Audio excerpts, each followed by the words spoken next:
Hi guys, welcome to Mupalai Training Academy. இன்னைக்கு whistle போடு video vote போடு. அதுல நம்ம வந்து டே 7ல இருக்கோம். So find the odd one out. தவறானதை காண்கன்னு சொல்லிட்டு பாலிட்டி ரிலேட்டடா ஒரு क्वेश्चन கேட்டிருக்கோம். So பாலிட்டில இதெல்லாம் எந்த பார்ட்டுக்குள்ள வருது? இத முதல்ல கமெண்ட் பண்ணுங்க. இதெல்லாம் எந்த பகுதியில வருது?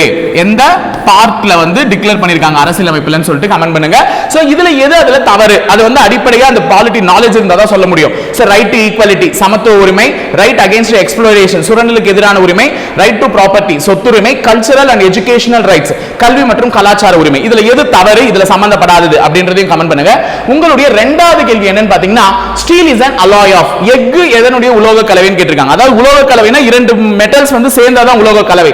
சோ அயன் மற்றும் கார்பனா, இரும்பு மற்றும் கார்பனா, இல்ல இரும்பு மற்றும் துத்தநாகம், that means iron and zinc, iron and tin, இரும்பு மற்றும் tin, அலுமினியம் and கார்பன். அதே மாதிரி உங்களுக்கு கேட்கக்கூடிய கேள்வி, மாடர்ன் பீரியாடிக் டேபிள் இருக்குல்ல, அதுல அந்த தனிமை ஆவர்த்தன அட்டவணை, அதுல எத்தனை தனிமங்கள் இருக்குன்றது உங்க எல்லாருக்குமே தெரியும். அதுல இயற்கையாக கிடைக்கப்பட்ட தனிமங்கள் எத்தனை, செயற்கையாக கிடைக்கப்பட்ட தனிமங்கள் எத்தனைன்றதை மறக்காம கமெண்ட் பாக்ஸ்ல கமெண்ட் பண்ணிட்டு போங்க. Thank you.